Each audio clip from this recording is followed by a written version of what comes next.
Every January, the government announces that your Social Security check is going up. They call it a raise, a cost of living adjustment. And for about 3 weeks, it feels like good news, like the system finally remembered that the price of groceries and gas and prescriptions went up too. And then your first check of the year lands in your account, and you look at it, and the raise is barely there. Not because anyone made a mistake, not because you did anything wrong, but because of a second number, a number nobody announces on the news, that reaches into your raise the same month it arrives and quietly takes a third of it, sometimes more, before the money ever reaches your bank. This has now happened 3 years in a row, and the part that should make every retiree sit up is this. There are people getting the exact same Social Security benefit you are who keep their entire raise, every dollar of it, because they did one of 3 specific things that almost no one is ever told about. So before you accept that this is just how it works, that the raise giveth and something invisible taketh away, I want to show you exactly what that second number is, exactly how it eats your raise, and the 3 ways with the precise program names and forms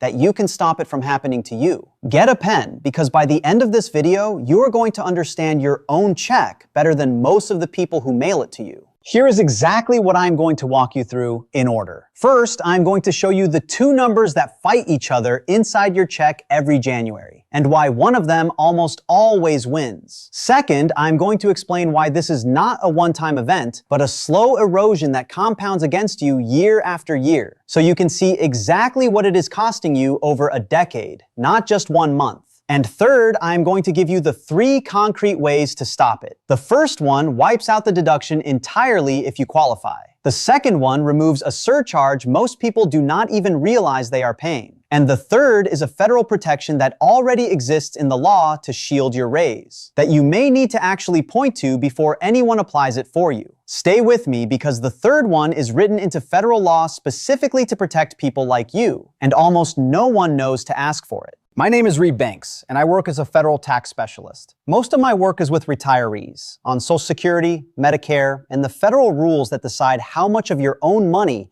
you actually get to keep. I am not here to sell you anything, and I am not here to scare you. I am here because I have watched the same quiet thing happen to the same kind of person every single January for years, and the people it happens to almost never understand why. Once you understand it, you can do something about it. That is the whole point of this. Let me tell you about Harold, because Harold's January is the January that millions of retirees have without ever knowing what they are looking at. Harold is 71, a retired delivery driver living outside Toledo, Ohio. He gets a Social Security benefit, and like most people, he watches the news in the fall when they announce the cost of living adjustment for the coming year. Last fall, Harold heard that Social Security checks would go up by about 2.8%. He did the math in his head. On his benefit, that was going to be somewhere around $56 more a month. Harold was glad. $56 covers a copay, a tank of gas, a couple of bags of groceries. He was counting on it. Then January came, and Harold's first check of the new year landed, and the increase was not $56, it was about $38. Harold stared at it. He thought the government had shorted him. He thought maybe he had done the math wrong. He called me, frustrated, convinced something was broken. And here is what I had to explain to Harold. The same thing I am about to explain to you. Nothing was broken. Harold got his full $56 raise. Every penny of it was added to his benefit. But in that very same month, the amount automatically deducted from his check for his Medicare Part B premium also went up by close to $18. And because that Medicare premium comes out of your Social Security check before the deposit ever reaches your bank, Harold never saw the full raise. He saw what was left after Medicare took its share. The raise was real. It just got intercepted on the way to his account. Harold did nothing wrong. Harold simply never knew there were 2 numbers, not one, and that the second one was reaching into the first. So let me explain why this happens, because once you understand the mechanism, you will see your January check completely differently, and you will understand why it keeps getting worse instead of better. There are 2 separate numbers that move every January, and they move for completely different reasons. The first is the cost of living adjustment, the COLA. That is the raise. It is tied to inflation, to a measure of how much prices went up over the past year, and it gets added to your benefit to try to keep your check from losing value as things get more expensive. The second number is your Medicare Part B premium. That is the amount taken out of your check every month to pay for the part of Medicare that covers doctor visits and outpatient care. And here is the trap. These two numbers are not connected to each other. The raise is tied to general inflation. The Medicare premium is tied to the rising cost of healthcare, which for years has climbed faster than general inflation. So in most years, the thing being deducted from your check grows faster than the raise being added to it. The raise arrives through the front door, and the Medicare increase is already waiting at the back door to take a piece of it. For the past 3 years in a row, the Medicare Part B premium has grown faster than the Social Security cost of living adjustments. An organization that tracks this, the Senior Citizens League, describes it as a steady erosion of seniors' purchasing power. That is the polite term. In plain English, it means that even with a raise every year, a lot of retirees are quietly able to buy less, not more, as time goes on. It is not a scandal, and it is not fraud. It is two systems designed separately, with no one in charge of making sure the second one does not swallow the first. Now I want you to understand what this actually costs, because the danger of a thing that takes only a third of one raise is that it sounds small, and it is not. Let me show you Betty. Betty is 68, a retired school cafeteria manager from outside Lexington, Kentucky. Betty is sharp with a calendar and sharp with numbers, and she did something most people never do. She kept a little notebook of what her check actually went up by each January, the real number that hit her bank, not the number on the news. And over several years, Betty's notebook told a quiet, frustrating story. Year after year, the announced raise was one number, and the amount that actually reached her account was meaningfully less, because the Medicare deduction kept climbing right alongside it, or faster. When Betty added it all up, she realized that across those years, a large share of every raise she had been promised had been absorbed before she ever got to spend it. The reason this matters is that a raise is not a one-time gift. It becomes part of your benefit going forward. It is what the next year's raise is calculated on top of. It compounds. So when a piece of your raise gets eaten every single year, you are not just losing that piece once. You are losing it and the growth it would have had every year after for the rest of your life. A third of a raise sounds like a rounding error. Over a 15 or 20-year retirement, it is the difference between a check that keeps pace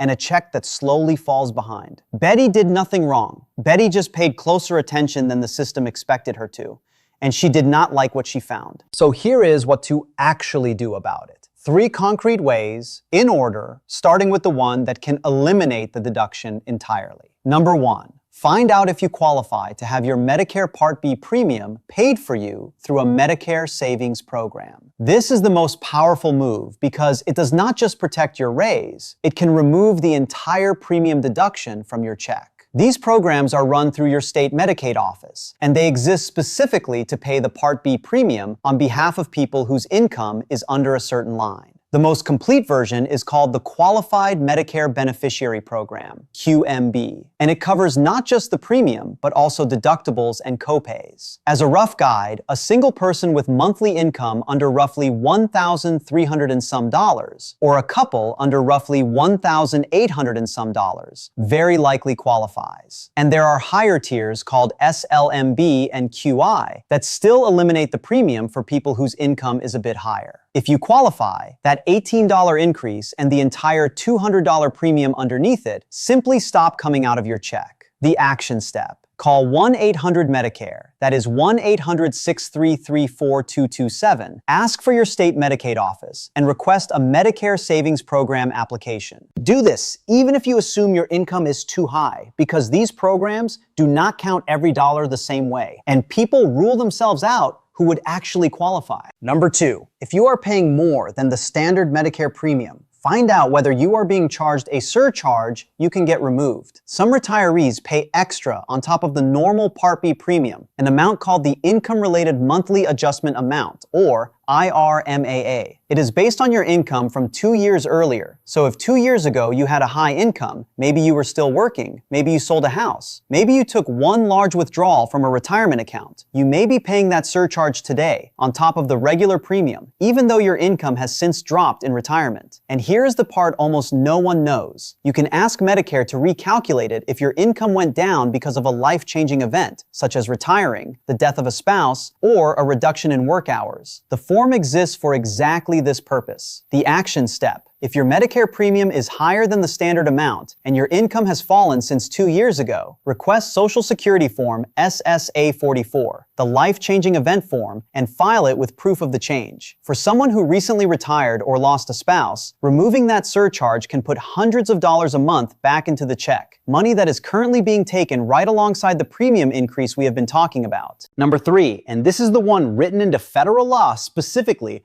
to protect people like you. There is a provision called the hold harmless rule. In plain English, it says that for most people who have their Medicare Part B premium deducted directly from their Social Security check, the dollar increase in the Part B premium in a given year cannot be larger than the dollar amount of that year's cost of living raise. In other words, the law says the Medicare increase is not allowed to actually reduce your Social Security check below what it was the year before. The raise can be fully eaten, but under this protection, in the years it applies, it is not supposed to go negative. The catch is that this protection has conditions. It does not cover everyone. For example, people new to Medicare that year or higher income retirees paying the surcharge we just discussed may not be protected. And it is applied automatically only when the conditions line up. The action step. If you ever see your Social Security check actually go down from one year to the next after the January adjustment, do not assume it is correct. Call Social Security at 1-800-772-1213 and ask one specific question. Does the hold harmless provision apply to me this year? And has it been applied to my premium correctly? Knowing the name of the rule and being willing to say it out loud is sometimes the only thing that gets it looked at. Now let me tie this together with the part that most people miss entirely. Everything I just described happens quietly, automatically, on a schedule, and the entire system is built on the assumption that you will not look closely. The raise is announced loudly in the fall. The Medicare increase is announced quietly, separately, in a different breath. And the place where they collide, your actual deposit in January, comes with no explanation attached at all. No letter arrives that says, here was your raise, here is what Medicare took, here is what is left. You are simply expected to see a slightly bigger number and feel grateful. So the single most valuable habit I can give you costs nothing. Every January, write down 2 things. What your check was in December and what your first check of the new year actually is. The real number that hits your bank. If the difference is much smaller than the raise you were promised, now you know exactly why. And you know the 3 names to bring to the conversation. Medicare Savings Program, IRMAA recalculation with Form SSA 44, and the hold harmless rule. Those 3 phrases put you ahead of almost every retiree receiving a check. If you take only one thing from all of this, take this. The raise is real, but it is not yours until it clears the second number standing between the announcement and your account. Harold lost 1/3 of his raise and thought the government had shorted him, when really, he just never knew there were 2 numbers. Betty watched it happen for years in her own notebook before she understood what she was seeing. Neither of them did anything wrong. They simply were never told that a raise can be given and quietly taken in the very same month, and that there are real, specific ways to protect it. Now you have been told. If this helped you understand your own check a little better, hit the like button because it genuinely helps us reach one more retiree staring at a January deposit and wondering where their raise went. And subscribe because I break down one of these money rules in plain English every single week. And the next one I have for you is the exact order to draw from your accounts in retirement, so you keep more of every dollar and hand less of it to the IRS. And before you go, do one thing for me. If you have a parent, a spouse, a friend, or a neighbor who lives on Social Security, send them this video before next January. Because when their raise arrives, and most of it disappears, they're going to think they did something wrong, the same way Harold did. They did not. They just were never told. So you be the one who tells them. This is Reed Banks, and I will see you in the next video.